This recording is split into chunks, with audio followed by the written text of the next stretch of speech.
জিমেলের বছরের সেরা আপডেটটুকু চলে আসছে।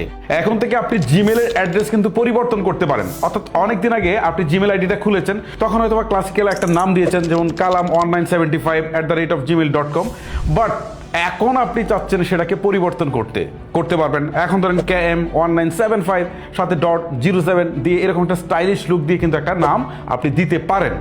কিন্তু প্রশ্ন আসতে পারে অনেক, যে আমি যেটা চেঞ্জ করব তাতে কি আমার গুগলের সমস্ত সাবস্ক্রিপশনগুলো চলে যাবে কিনা। মানে আমি অনেক জায়গায় লগ ইন করেছি, আমি ফেসবুকে লগ ইন করেছি বা অনেক কিছু, না কোনো কিছুই যাবে না, সব ঠিক থাকবে। প্রশ্ন আসতে পারে যে আমার যত ডাটা আছে, যেমন আমার গুগল ড্রাইভসে আছে, ফটোসে আছে, এইগুলো চলে যাবে কিনা। এগুলো কিচ্ছু যাবে না, বাট আপনি নামটা পরিবর্তন করতে পারবেন। সো কিভাবে করবেন চলেন আপনাদেরকে একদম প্র্যাকটিক্যালি দেখাই। শুরুতেই আপনারা আপনাদের স্মার্টফোন থেকে কি করবেন, আপনাদের জিমেলের যে অ্যাপটুকু আছে জাস্ট এখানে চলে যাবেন। এই যে আমি এখানে চলে আসলাম। চলে আসার পর ডান পাশে দেখেন প্রোফাইলের আইকনটা আছে, জাস্ট এখানে ক্লিক দেন। দেওয়ার পর ম্যানেজ ইউর গুগল অ্যাকাউন্ট, ওকে, এই ম্যানেজ ইউর গুগল অ্যাকাউন্টে ক্লিক করছি। ক্লিক করার পর এখান থেকে পার্সোনাল ইনফো করে একটা অপশন আছে, দেখেন পার্সোনাল ইনফো, এখানে ক্লিক করছি।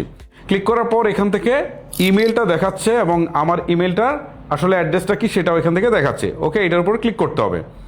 ক্লিক করার পর ঠিক এরকম একটা ইন্টারফেসে নিয়ে আসছে। এখন দেখেন এখানে আবার আমার ইমেলটা দেখাচ্ছে, ঠিক আছে, জাস্ট এইটার উপরে ক্লিক করতে হবে। আমি ক্লিক করলাম। ক্লিক করার পর এখান থেকে পাসওয়ার্ড চাচ্ছে, ওকে, আমি পাসওয়ার্ডটা দিয়ে দিচ্ছি। দেখেন আমি পাসওয়ার্ডটা বসিয়ে দিলাম। এখন নেক্সট অপশনে ক্লিক করে দিচ্ছি। এখন দেখেন একটা অপশন আসছে, সেটা হচ্ছে change Google account email. So আমরা তো চেঞ্জ করব, সো আমরা এটার উপরে ক্লিক করছি।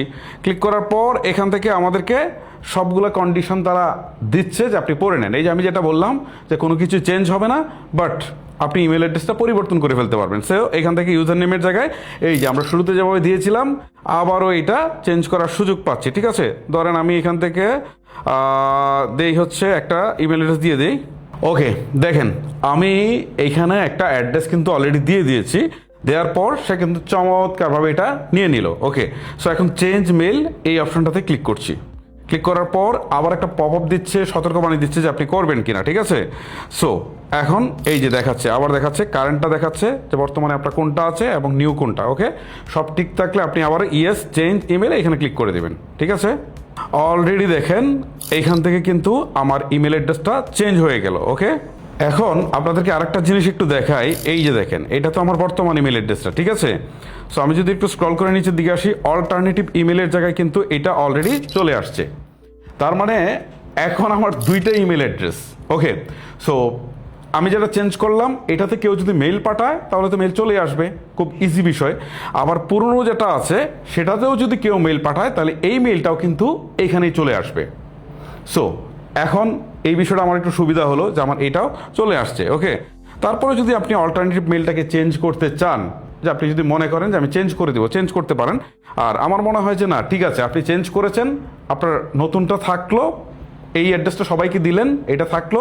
আর পুরোনোটাই যদি কেউ মেল পাঠাতে চায় বা আপনি যে সাবস্ক্রিপশনগুলো নিয়েছেন সেটার জন্য থাকুক, তাহলে এটা আপনার জন্য ভালো হবে।